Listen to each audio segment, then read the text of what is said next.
You famously said when you were younger there were 5 problems that you thought were most important for you to work on. If you were 22 today, what would the 5 problems that you would think about working on be?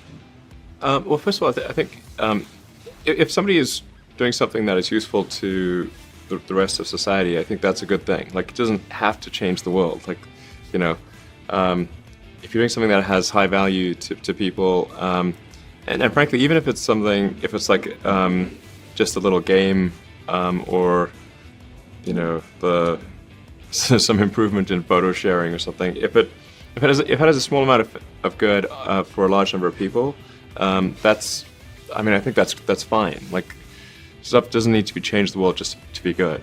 But in terms of things that I think are most likely to affect the future of humanity, I think AI is probably the single biggest item in the near term that's likely to affect humanity. So it's very important that we have the advent of AI in a good way. That is something that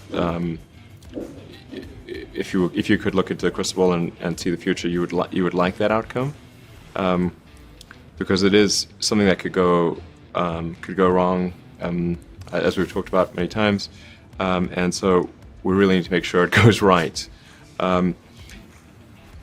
That's I think AI, working on AI and making sure it's a great future. That's the most important thing I think right now, the most pressing item. Then obviously anything to do with genetics. If you can actually solve genetic diseases, if you can prevent dementia or Alzheimer's or something like that, with genetic reprogramming, that would be wonderful. So I think there's genetics. It might be the sort of second most important item. I think having a high bandwidth interface to the brain, like we're currently bandwidth limited. We have a digital tertiary self in the form of our email capabilities, like computers, phones, applications. We're effectively superhuman, but we're extremely bandwidth constrained in that interface between the cortex and your sort of that tertiary digital form of yourself. And helping solve that bandwidth constraint would be, I think, very important for the future as well.